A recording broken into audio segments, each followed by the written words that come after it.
Willkommen bei einer weiteren Episode des Podcasts Infinite Storyscapes, einer Interviewserie des Kulturvereins Interferenzen mit Frauen, die in der Region Kärnten, Steiermark, Slowenien leben und wirken. Nur wo du zu Fuß warst, bist du auch wirklich gewesen. Dieses Zitat von Johann Wolfgang von Goethe hat sich Frau Windy Schrössler zur Lebensaufgabe gemacht und begleitet Menschen seit etlichen Jahren, unter anderem entlang des slowenischen Jakobswegs von Ljubljana nach Triest und gehörte auch zum Team, das den grenzüberschreitenden Hämmerpilgerweg wiederbelebte. Wie gut kennen wir eigentlich unser Zuhause? Was leistet der Tourismus und insbesondere das Pilgern kulturell in unserer Region? Welche Rolle hat für Frau Windy Schrössler Hämmer von Gurk? Lydia Windy Schrössler ist in Ptuj aufgewachsen, lebt heute mit ihrer Familie in Graz und wenn es die Zeit zulässt, ist sie gern auch im Ferienhaus in Porabie, einer Gegend im heutigen Ungarn, in der auch Slowenisch gesprochen wird.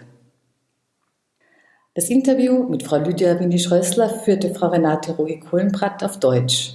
Auf Fragen nach ihrer Herkunft und Kindheit antwortete Frau Windy Schrössler auf Slowenisch. Über das Reisen, das Revival des Pilgerns und ihren beruflichen Schwerpunkt unterhielten sie sich auf Deutsch. Hören Sie nun im Gespräch Renate Rogi-Kohlenbrat mit der Kulturethnologin Lydia Windy Schrössler. Es freut mich, heute mit Frau Lydia Windy Schrössler sprechen zu dürfen. Sie ist seit Jahren aktiv in der Region tätig und kennt sehr viele grenzüberschreitende Projekte, auf die wir noch später eingehen werden. Nachdem wir uns nun seit Jahren schon kennen, werden wir uns während des Interviews duzen. Lydia, darf ich dich bitten, dich kurz vorzustellen? Najlepša hvala za povabilo, draga Renata. Lep pozdrav vsem slušateljem. Moje ime je Lydia Windy Schrössler, prihajam iz Ptuja, danes živim v Grazu z mojo družino, možem in hčerko. Odraščala sem v majhnem mestecu, kot rečeno, na slovenskem Štajerskem, torej Ptuju. Tam preživela moje otroštvo do 18. leta in odraščala, lahko bi rekli, je imela to srečo odraščati v 3-generacijskem gospodinjstvu z dedkom, babico, staršema in mojim bratom. Lydia, kannst du kurz sagen, warum du nach Graz gekommen bist? Ta zgodba je mogoče daljša, kot je kilometrov med Ptujem in Grazem. Torej, kot sem rekla, sem odraščala v majhnem mestecu v družini in doma smo imeli kmetijo in seveda bilo je vse lepo in prav, ampak kot mladostnik si potem želiš neke širine in to širino mi je nudil moj oče, ki je bil v času Jugoslavije in potem tudi kasneje tako zvani Gastarbeiter v Nemčiji, v Münchnu. Tako sem jaz bila tudi večkrat v poletnih mesecih tam, se učila nemščine in moja želja je bila po končani maturi na Ptuju potem študirati v Münchnu. Tam sem tudi vpisala študij, zelo eksotično takrat, afrikanistike. Na inštitutu so me tudi sprejeli, ampak zaradi nekih formalnosti je potem to ni uspelo in tako je bila druga izbira, drugo nemško govoreče mesto, torej Gradec, kajti mi smo na ptujski gimnaziji opravljali nemško jezikovno diplomo in zdelo se mi je škoda, da opravim to diplomo samo za predal, temveč sem jo želela vnočiti v študij in tako sem vpisala v Grazu študij takrat etnografije in kulturne antropologije, tako da sem prišla z afrikanistike v avstrijsko etnografijo, ne. Ja, to je ta zgodba, zakaj sem prišla v Graz, se pravi, to ni bila moja prva izbira, ampak dejansko šele kasneje v življenju mogoče razumeš, zakaj je moralo biti tako. Wie hast du in dieser Zeit die Grenze zwischen Slowenien und der Steiermark empfunden? Ja, za mojo generacijo je mogoče meja še dokaj fluidna, se pravi, dokaj tekoča za nas. Meja ni predstavljala neke ovire oziroma zame, predvsem, ko je Slovenija potem leta 2004 pristopila Evropski uniji, tako da ni bila to zame neka ovira. Imam pa spomine na vojno, ki je bila v Sloveniji leta 1991, ko je bila meja seveda pomembna tematika. Takrat imamo še doma slike, ko sva se z očetom preko Cmureka mimo vojakov peljala v Nemčijo, kajti ni se vedelo, kako bo z vojno.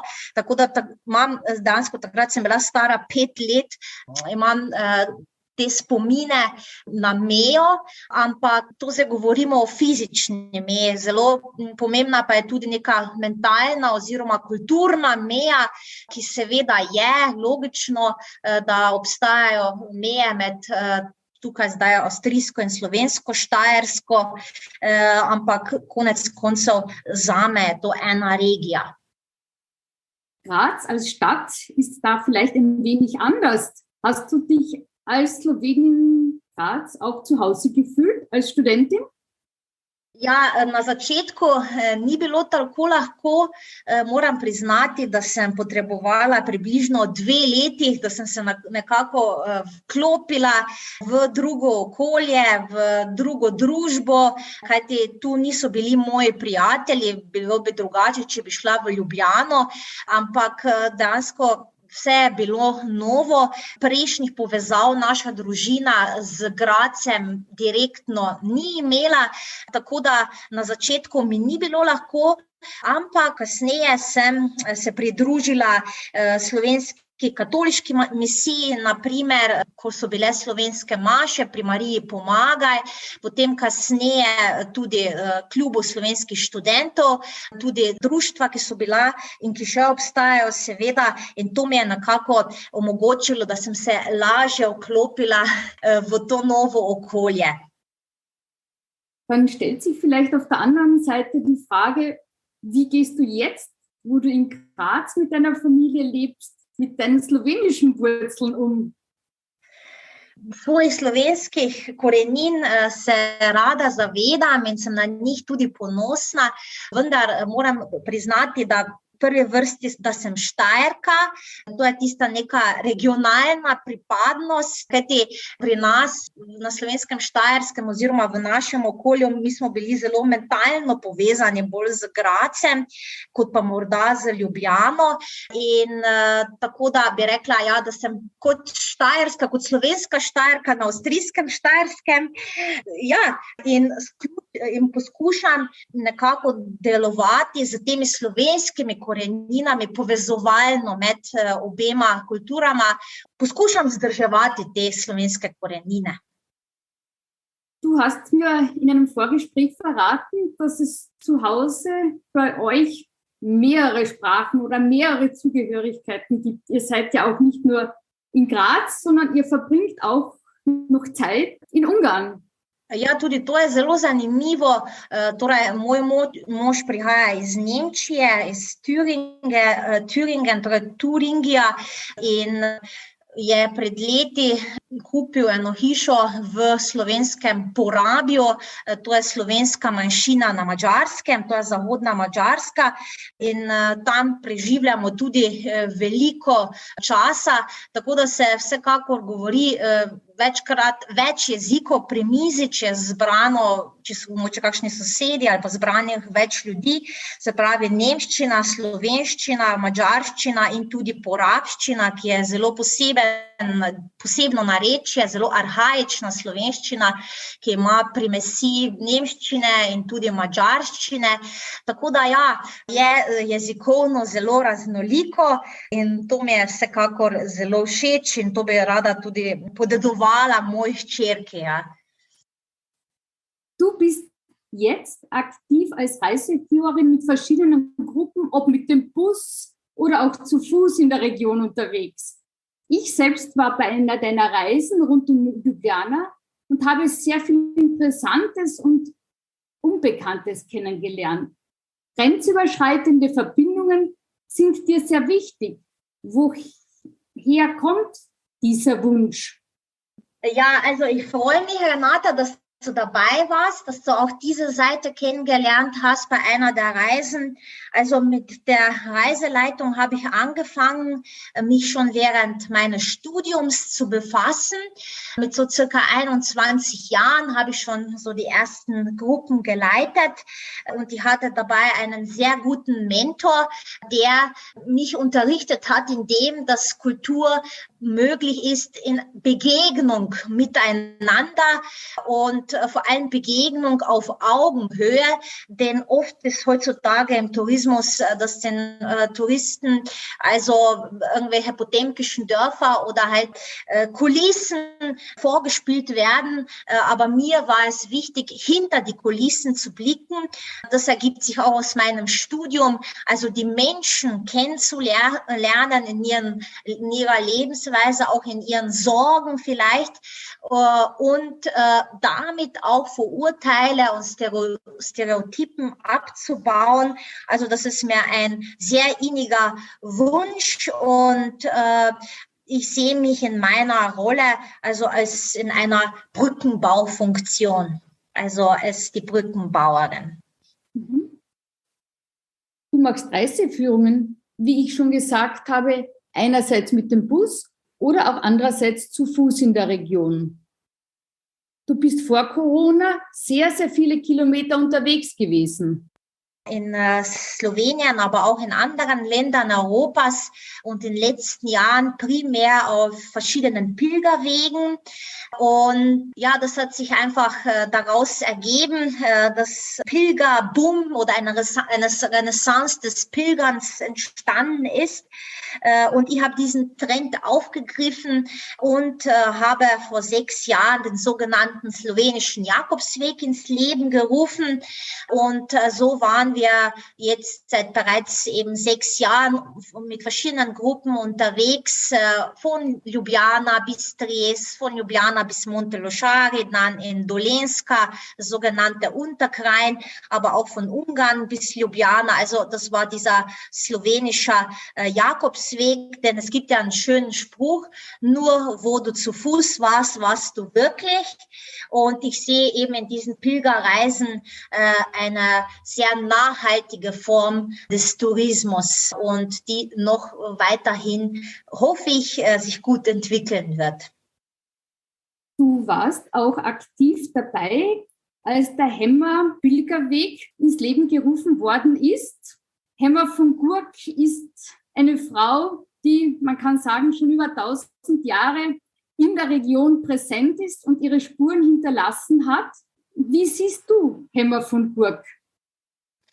Ja, also zunächst vielleicht etwas zu diesem Projekt, wie es überhaupt zu dieser Idee kam, des Pilgerweges, des Hema-Pilgerweges.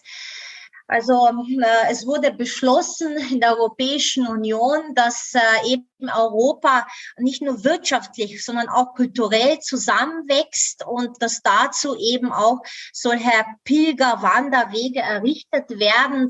Nichtsdestotrotz war da auch die Renaissance eben vom Camino in Spanien.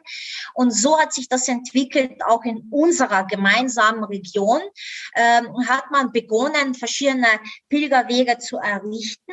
Also das war ein Projekt, wo es darum ging, eben Hema-Pilgerweg, Jakobsweg, Marienpilgerweg und Martinsweg. Und es begann mit dem Jahr 2006, wo es um eine Wiederbelebung der alten Tradition der Krainer Wallfahrt ging, wo man eben alte Wege nach Gurk im heutigen Kärnten, eben zu dieser romanischen Kirche, wo die heilige Hema auch begraben ist, also wo man die Wege markiert hat bis dorthin. Das ist in Kärnten ja alles sternförmig, von Admont und von verschiedenen Richtungen.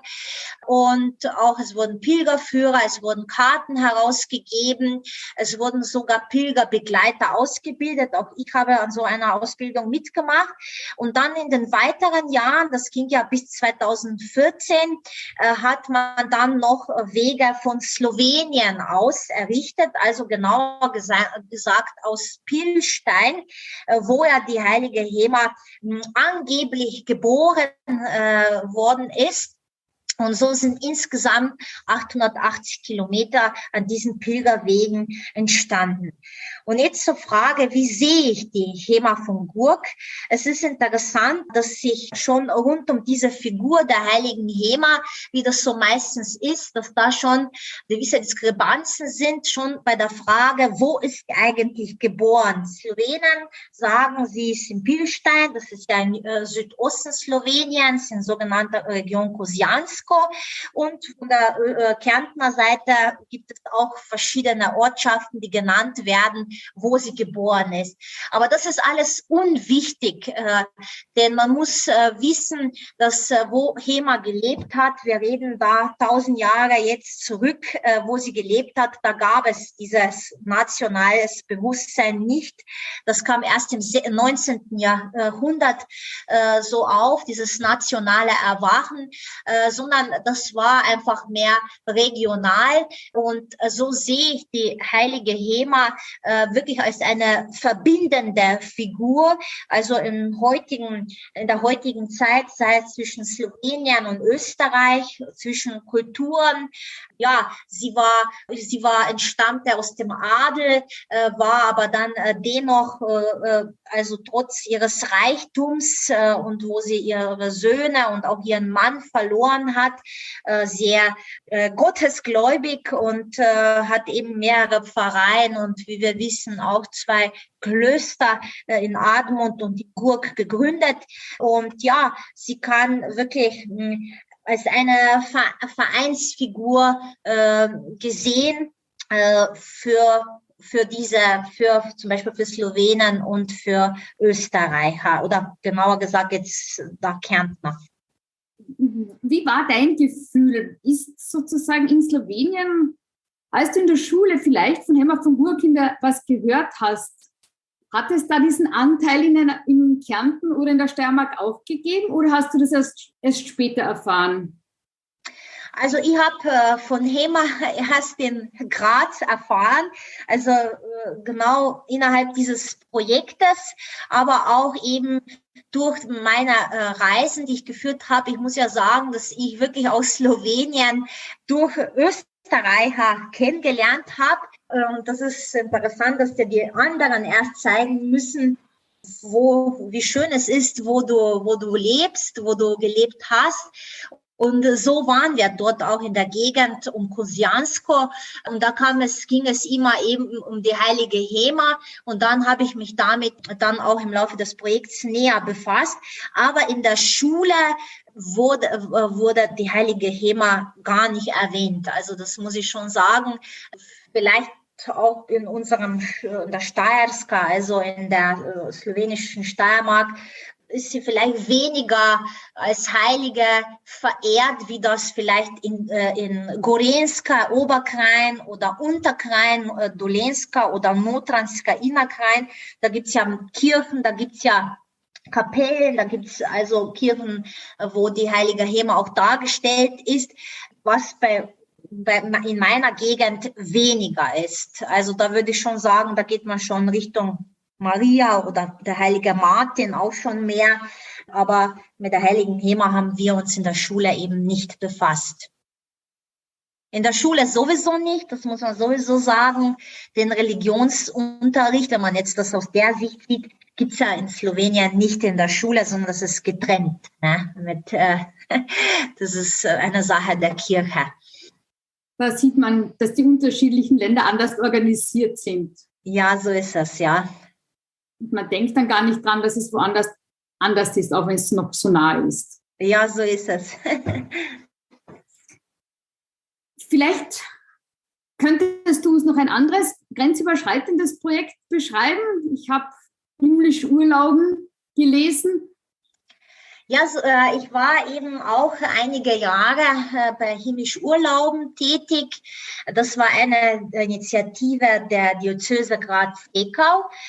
Und zwar ging es darum, die Pfarrhäuser zu beleben, beziehungsweise für touristische Zwecke wieder zu beleben. Denn viele Pfarrhäuser, das sind ja schöne Gebäude, 16., 17. Jahrhundert, alte Bausubstanz, stehen leer in der Steiermark wie auch in Slowenien. Also das ist ein breites Phänomen. Und so gab es die Idee, das für touristische Zwecke umzubauen.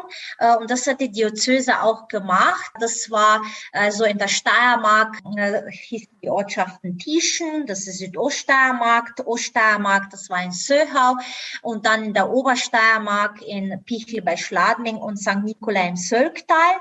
Und da hat sich dann die Idee auch ergeben, dieses Modell, also dieses Marketingmodell, das entwickelt wurde, auch dann auf andere Länder zu übertragen, unter anderem auch auf Slowenien.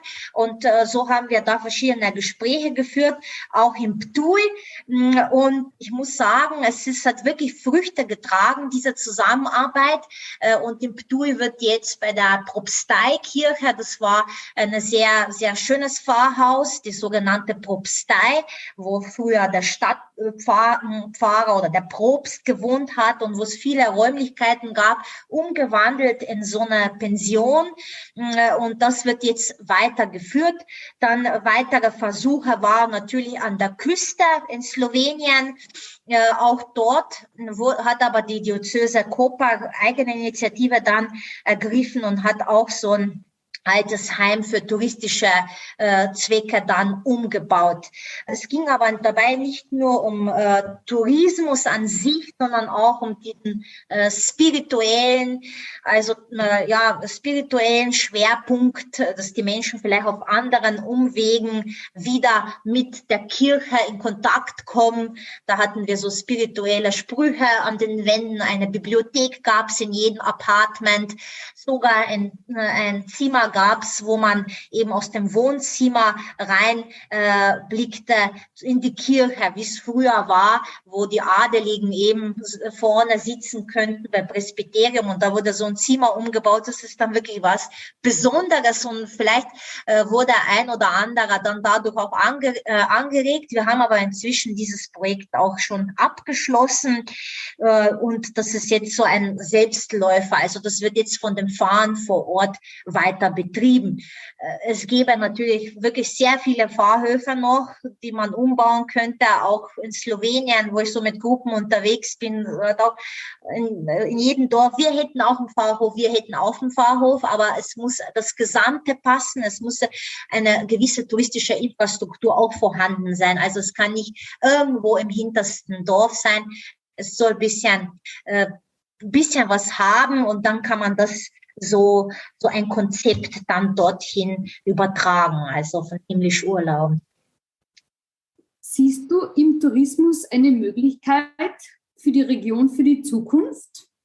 Ja, auf jeden Fall. Also ich muss gestehen, dass Tourismus wirklich meine Berufung ist, nicht nur mein Beruf, sondern meine Berufung, denn ich finde, dass das eine sehr niederschwellige Möglichkeit ist, einander zu begegnen, einander kennenzulernen, also jenseits irgendwelcher anderer politischer Kontexte, also auf eine lockere Weise sehe ich im Tourismus und insbesondere, also auch jetzt in diesen Pilgerreisen, wenn man so zu Fuß unterwegs ist, die Möglichkeit, dass man in einer Region näher zusammenwächst, sich besser kennenlernt, denn nur so können wir, glaube ich, dann auch besser zusammenleben.